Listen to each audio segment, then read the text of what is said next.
আজকের আপনাদেরকে এমন একটি জায়গার সন্ধান দিতে চলেছি যেটি পশ্চিমবঙ্গে হিডেন জেম তো বটেই, যার কথা স্বয়ং মনসামঙ্গল কাব্যে উল্লেখ আছে, যেখানে কলকাতা থেকে মাত্র 2 ঘন্টায় পৌঁছে যেতে পারেন মাত্র 40 টাকার বিনিময়ে। চলুন আমি কোয়েল আপনাদেরকে ঘুরিয়ে দেখাই পশ্চিমবঙ্গের পূর্ব বর্ধমান জেলায় অবস্থিত বৈদ্যপুর। Good morning.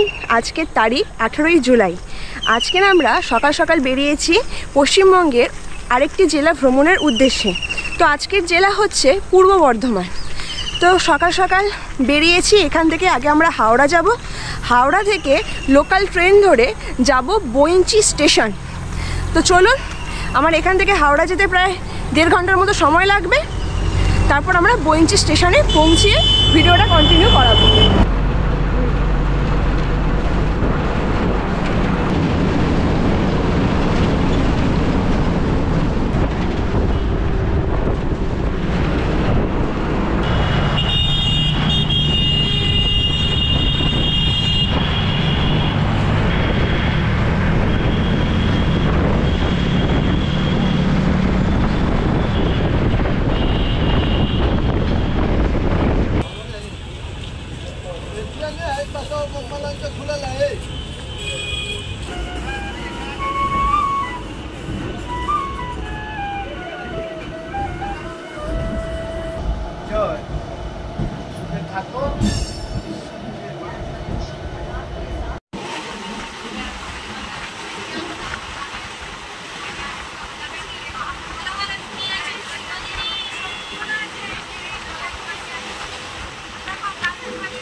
নেমে পড়লাম বইঞ্চি স্টেশনে। প্রায় 1.5 ঘন্টার মতো সময় লাগে, ট্রেন 15 মিনিট লেট করেছে। তো এইখান থেকে এখন আমরা টিকিট কাউন্টারের সামনে থেকে বেরোবো। বেরিয়ে যদি বাস পাই তো বাস বা টোটো ধরে এখান থেকে যাবো আমরা বৈদ্যপুর। তো একবার আমি স্টেশনটা দেখিয়ে দিই। এই হচ্ছে বইঞ্চি স্টেশন। এই ওভারব্রিজ আছে, এই ওভারব্রিজ দিয়ে এখন আমরা বেরোবো।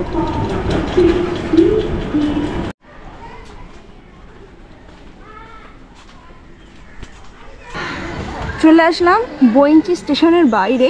এই স্টেশন থেকে বেরিয়ে সামনে যে টোটোগুলো দেখা যাচ্ছে, এবার টোটো আমাদেরকে ধরতে হবে।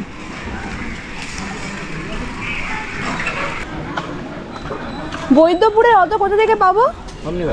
সামনে।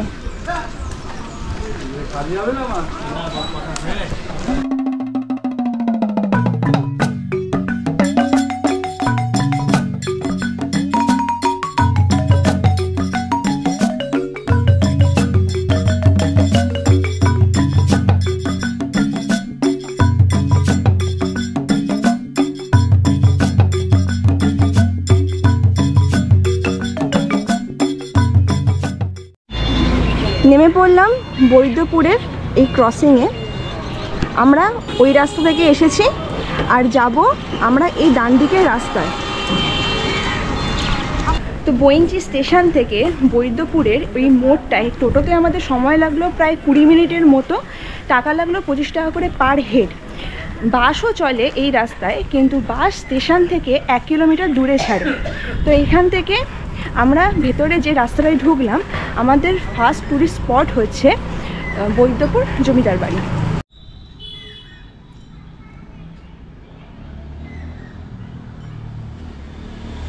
আমার পিছনে দেখতে পাচ্ছেন, এটা হচ্ছে বৈদ্যপুরের জমিদার বাড়ি। বৈদ্যপুরে জমিদার বাড়ির ইতিহাস সম্পর্কে আলোচনা করার আগে আপনাদেরকে এই যে গ্রামের নাম বৈদ্যপুর কেন হয়েছে তার ইতিহাসটা আপনাদেরকে জানাই। বেহুলা লক্ষিন্দরের কাহিনী তো আমাদের সবারই জানা।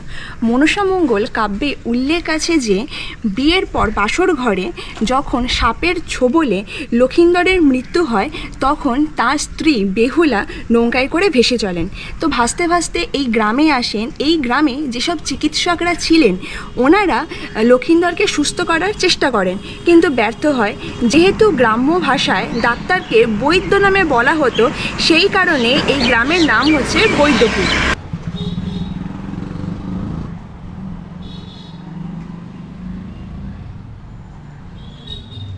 এই জমিদার বাড়ির কিছু ইতিহাস আপনাদের সাথে আলোচনা করি।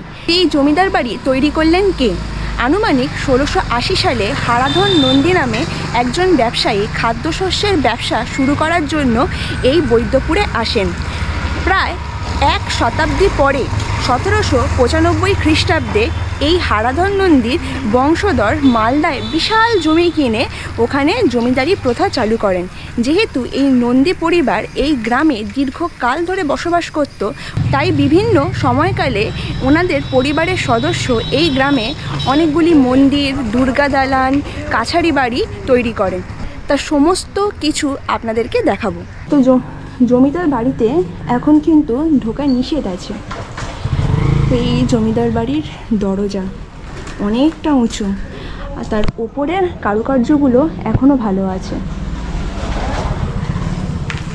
আর এখান থেকে সামনে একটু এগিয়ে গেলেই এখানে আমরা দেখতে পাবো একটি মন্দির। মন্দিরের গায়ে টেরাকোটার খুব সুন্দর কারুকার্য আছে।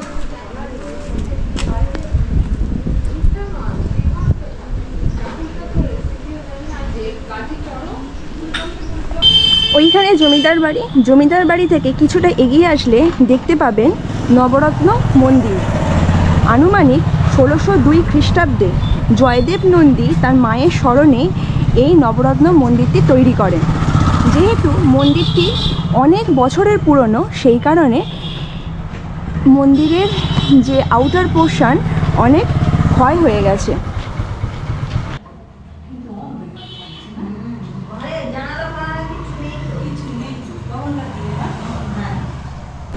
এই নবরত্ন মন্দিরের এই দেয়ালে যে কারুকার্য আছে, সেই কারুকার্যটা আমি দেখাই। এর ওপরে মোট 12টি শিবলিঙ্গ খোদাই করা আছে। নবরত্ন মন্দিরের পাশে আটচালা নির্মিত একটি শিব ঠাকুরের মন্দির আছে, যেটি তৈরি হয়েছিল 1853 খ্রিস্টাব্দে।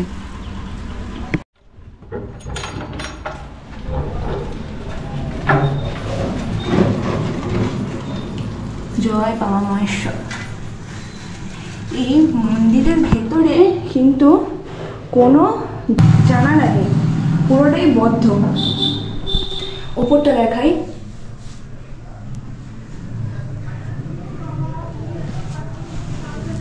তো এইখানে শিব মন্দির আর নবরত্ন মন্দির থেকে একদম সামনে দেখা যাচ্ছে আমাদের নেক্সট টুরিস্ট স্পট হচ্ছে বৈদ্যপুরের পুজো বাড়ি। এই পুজো বাড়ি আর পুজো বাড়ির ঠিক উল্টো দিকে আছে নহবতখানা। এই নহবতখানা পুজো বাড়ির সামনের আর্কিটেকচারটা দারুণ দেখতে। সামনে আছে গণেশজির একটি মূর্তি, দুপাশে দুটো সিংহ আছে, আর এই ওপরটা ছোট মতো একটা ব্যালকনি।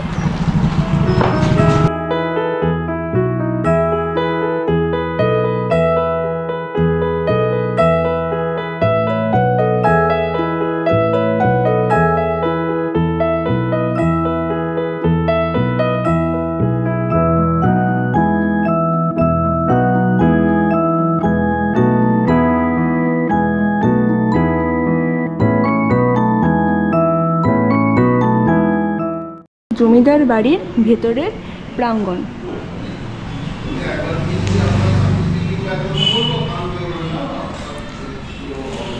আর এখানকার সমস্ত পুজো, যেরকম দুর্গা পুজো, লক্ষ্মী পুজো, কালী পুজো, সরস্বতী পুজো সব এইখানে পালন হয়। দেখুন মায়ের কাঠামো আছে।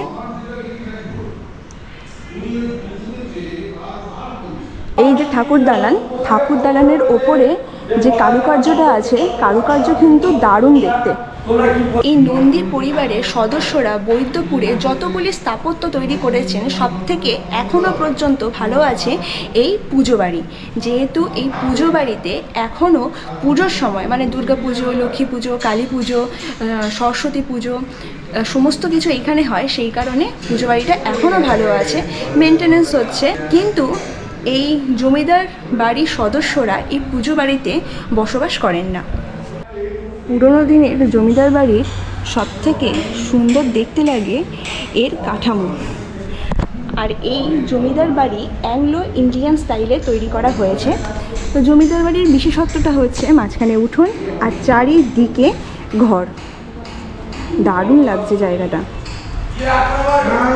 এই রাজবাড়ি থেকে ভেতরে এইখানে প্রতিষ্ঠিত আছেন এই নন্দী পরিবারের কুলদেবতা রাজরাজেশ্বর। তো এই মন্দিরের প্রাঙ্গণ আর কুলদেবতাকে আপনাদেরকে দর্শন করাই।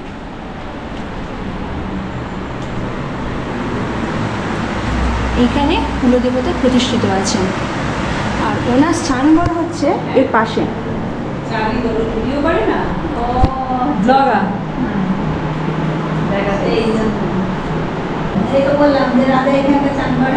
রাজা মানে এখানকার কুলদেবতা রাজরাজেশ্বর।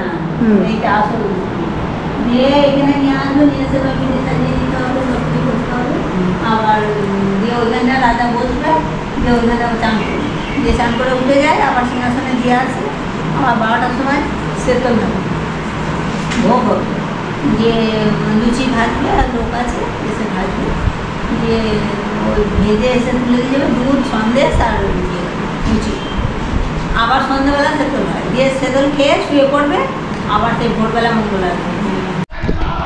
এই আমার পিছনে জমিদার বংশের পুজো বাড়ি আর ঠিক তার উল্টো দিকে আছে এটা অনুষ্ঠান মঞ্চ। জমিদার বাড়ির যত অনুষ্ঠান সব এই মঞ্চই হয়। কী হয়েছে রে? আমি কথা বলছি। ওইখানে পুজো বাড়ি থেকে একটু সামনে সরে আসলে এইখানে একটি মন্দির দেখতে পাবেন। আর মন্দির থেকে এই যে বাঁদিকে রাস্তাটা চলে গেছে, এই রাস্তা দিয়ে কিছুটা গেলেই আমাদের নেক্সট স্পট হচ্ছে নন্দী বংশের কাছারি বাড়ি। চলে আসলাম। আমাদের নেক্সট স্পট হচ্ছে এই বৈদ্যপুরের নন্দী পরিবারের কাছারি বাড়ি। এই কাছারি বাড়ি বাইরে থেকে এই রকম, আর ঢোকার এন্ট্রি গেট হচ্ছে এইখানটায়। তো ঢোকার আগে আমি দেখাই পুরনো দিনের এই যে পোস্ট বক্স, এখন পুরো জং ধরে গেছে।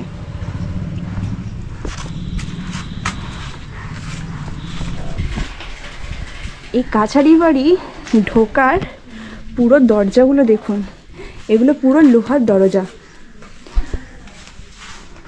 ভগ্ন হয়ে গেছে। তো এই কাছারি বাড়ি মানে কি?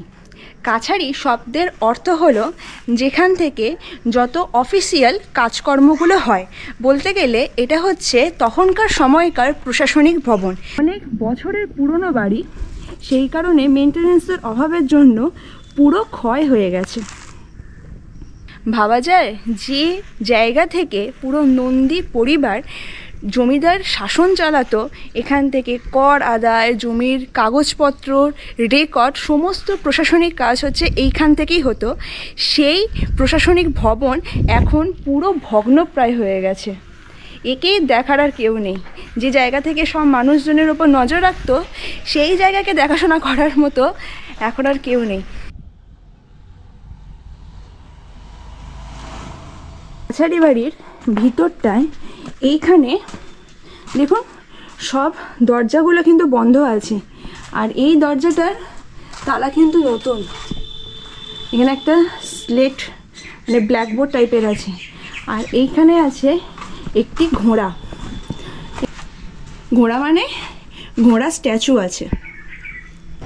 এই পিছনে কাছারি বাড়ির ঠিক উল্টো দিকে আছে বৈঠকখানা। বৈঠকখানা বাড়ির ঢুকতে সামনে দুটি স্তম্ভ আছে। এখানে গেট লাগানো থাকে কিন্তু গেট নেই। স্তম্ভের কারুকার্যটা একবার দেখুন, সত্যি জমিদার বাড়ি তো জমিদার বাড়ি। বৈঠকখানা বাড়ির ভেতরে এখন তো কোনো মানুষজন থাকে না, থাকে শুধুমাত্র পায়রা। নিচে পায়রার পটি ভর্তি, পালকও আছে।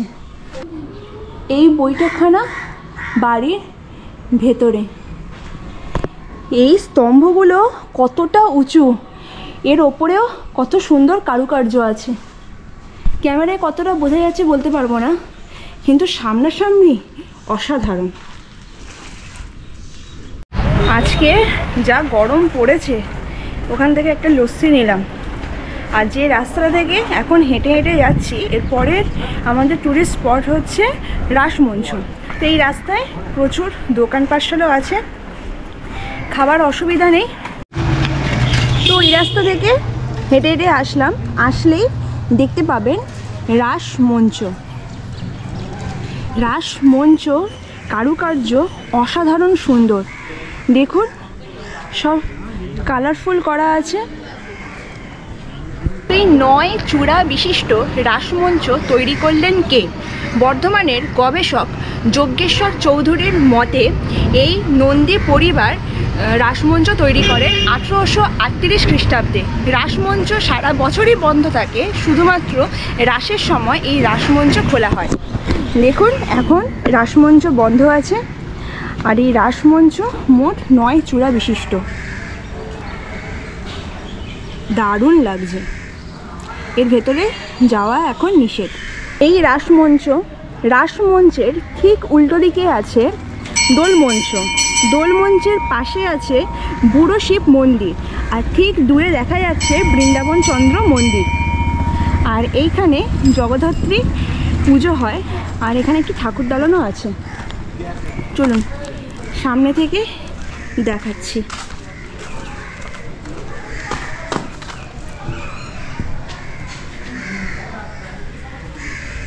কে তৈরি করেছিলেন না তৈরি করেছিলেন সব এখানে দেওয়া আছে।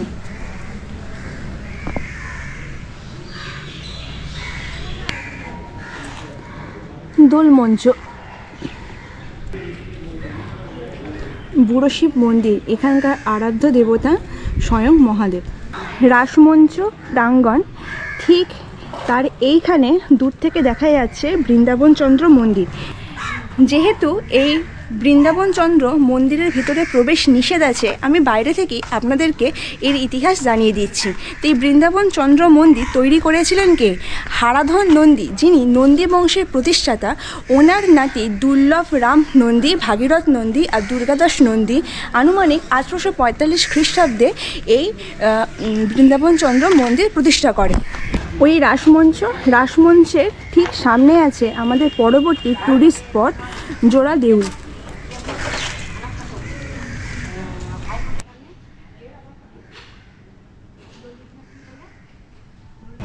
এই জোড়া দেউল আর্কিওলজিক্যাল সার্ভে অফ ইন্ডিয়ার মধ্যে আছে।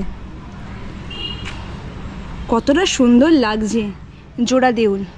জোড়া দেউল মানে হচ্ছে এই যে দুটি মন্দির আছে, এই মন্দির পুরোটাই জোড়া, এর মাঝখানে কোনো ভাগ নেই। দেখুন পুরো দেয়ালটা পুরোটাই কিন্তু জোড়া, আর পুরো মন্দিরটি টেরাকোটা দিয়ে নির্মিত। এই জোড়া দেউল মন্দিরের টেরাকোটার কাজ একবার দেখুন, কতটা সুন্দর করে তৈরি করা। খুব সূক্ষ্ম বিষয়গুলো এখানে খোদাই করে দিয়েছে। সত্যি পুরনো দিনের কারুকার্যদের হাত কি! অনেক কিছু ক্ষয় হয়ে গেছে। এটা একটি দরজা, যেটা পুরো বন্ধ দরজা, কিন্তু তার গায়েও কত সুন্দর কারুকার্য। এই ওপরের যে কারুকার্যটা আছে, কারুকার্যের বিষয়বস্তুটা দেখুন। এটা গাছের ডাল, তার ওপরে ফুল ফুটেছে। ফুলটা কিন্তু কলসের মতো দেখতে। তো আমরা প্রায় 9টি ট্যুরিস্ট স্পট আজকের আমরা দেখলাম। তো যেখান থেকে আমরা শুরু করেছিলাম, মানে ওই বৈদ্যপুরের যে ক্রসিংটা, ওখান থেকে মাত্র 750 মিটারের মধ্যেই সমস্ত ট্যুরিস্ট স্পটগুলো আছে। আর প্রত্যেকটির ডিস্টেন্স একদম কাছে, 50 মিটারের মধ্যে প্রত্যেকটির ডিস্টেন্স। তো আরেকটা ইনফরমেশান দিয়ে দিই, এই যে আমরা যে রাস্তা থেকে আমরা ঘুরে ঘুরে গেলাম, এই রাস্তার মধ্যে পাবলিকদের জন্য কোনো বাথরুম ফেসিলিটিস নেই। আর যে খাবারটা, মানে যেরকম লুচি তরকারি এইসবের খাবারের কিন্তু দোকান নেই। তো এখন ঘড়িতে বাজে 12টা 15, প্রায় 2 ঘন্টার মতো আমার লেগেছে পুরোটা কমপ্লিট করতে। যেহেতু আমি ভিডিও বানাচ্ছিলাম, আমার সময়টা একটু বেশি লেগেছে। তো এইখান থেকে এখন আমরা বাড়ি ফিরছি। এখান থেকে যাবো এখন কোয়েঞ্চি স্টেশন।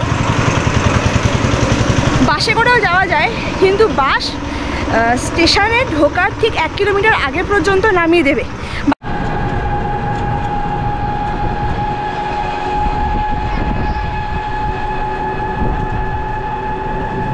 চলে আসলাম বইঞ্চি রেলওয়ে স্টেশন। এখান থেকে এবার আমরা হাওড়া যাওয়ার লোকাল ধরবো। যদি ভিডিওটা আপনাদের ভালো লেগে থাকে তাহলে অবশ্যই ভিডিওতে একটি লাইক দেবেন, চ্যানেলকে সাবস্ক্রাইব করবেন, প্রিয়জন পরিবারকে নিয়ে এখানে ঘুরতে চলে আসবেন। দেখা হচ্ছে নেক্সট ভিডিওতে। টাটা।